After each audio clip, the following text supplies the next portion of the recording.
Hi there and welcome back to another session of Accountancy for the 12th Standard with me, Vishwanath sir.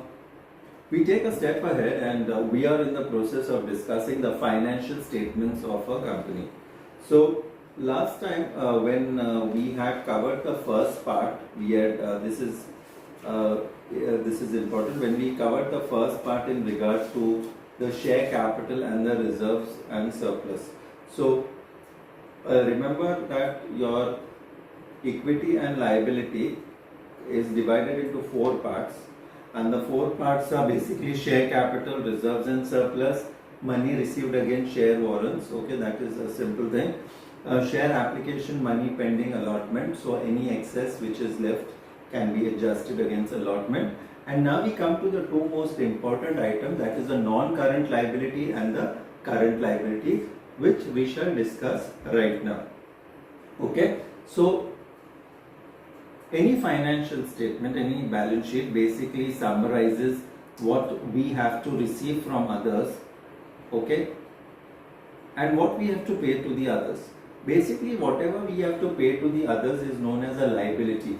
Why is it a liability? Because of course we have borrowed money, and we on our part also it is necessary that we pay the amount on time. Till such time we continue paying the interest on this. So let us classify now what is the meaning of non-current liabilities and what is the meaning of current liabilities. Now let me first just give you a brief about this. Your current liabilities are basically those short-term liability which will last for less than 1 year. Okay, you have to pay it off within 1 year, so it's not going to be there for you for long. While as your non-current liabilities are those liabilities which you will be paying off over a period of time, and it could be a loan from a bank, from a financial institutions, also debentures which you have taken from the public. The people whom you taken their money is known as debenture holders, and also certain deposits which you take from the public if you are allowed and other too. So now current liability, they tell that what is the current liability, which is defined under Schedule 3 of the Companies Act 2013.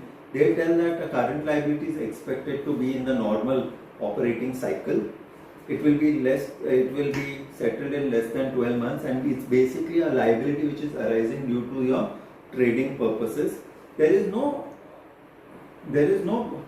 force that you're not paying it or something like that. It is just that you're unable to pay, or you have been given a time limit to pay, whereby which you can pay it off.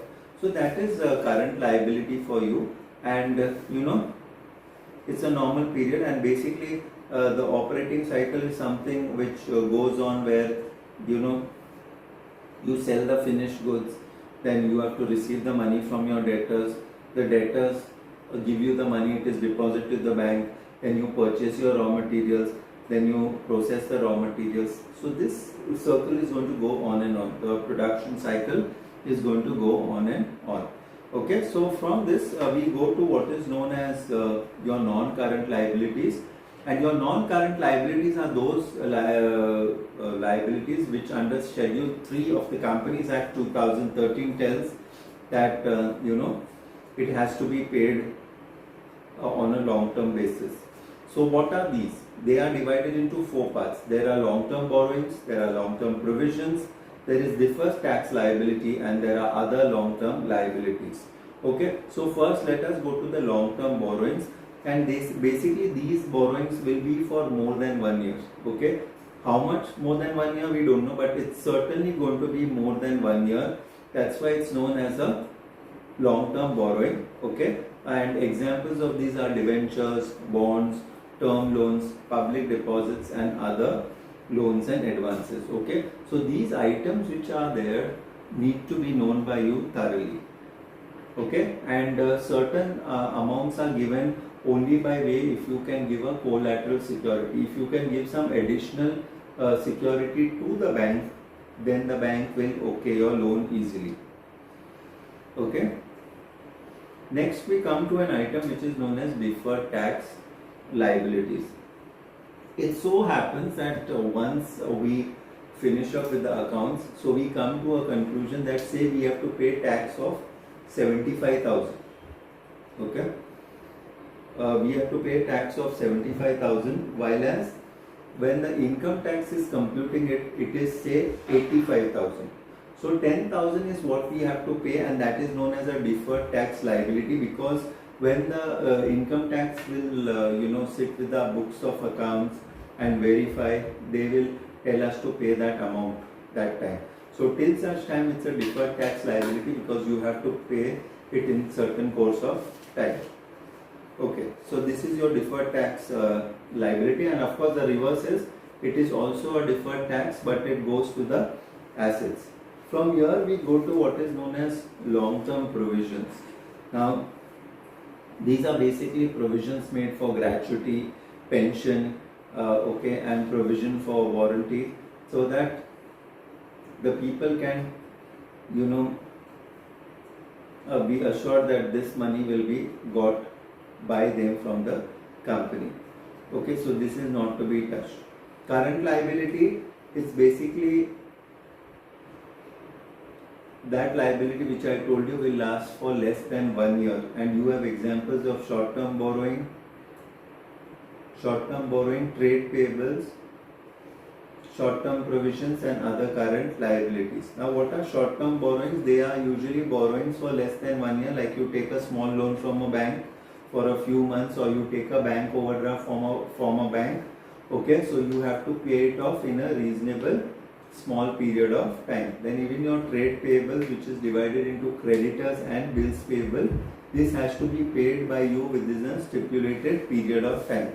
Then you have got other current liabilities like current maturities on long-term debts, interest accrued but not due on borrowings, interest accrued and due on borrowings, then interest received in advance. So all these things will come under this: the calls in advance, the unpaid matured debentures, the excess application money which has to be adjusted later on, the unpaid dividend, and so on. Then we come to the short-term provisions, which is there for employee benefits, expenses, provision for tax, and other provisions. Okay, so this is a non-current provision. Okay, so from here I go to how do you bifurcate it into different parts. For example, if you get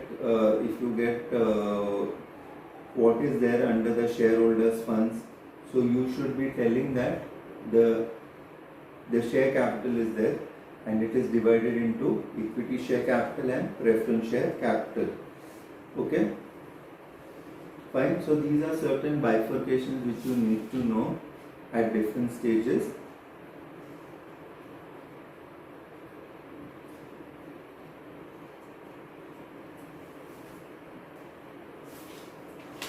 Okay, so that almost finishes up with the liability part of it, and from the liability part of it we go to the next section. The next section is related to your exact opposite of the first, that is your equity and liability. Here it is the assets.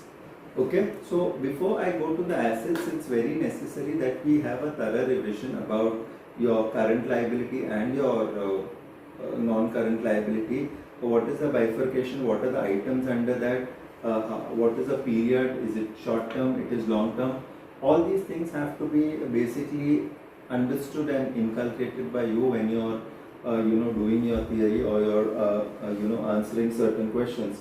So my advice to you is go through each of the items and check what is the main head and the subhead. For example, capital reserve, it comes under shareholders funds, and below that it comes under the reserves and surplus. So in the next turn I shall first be discussing these items, and then I shall go to assets, which the classification of which is fixed assets and non-current assets and current assets.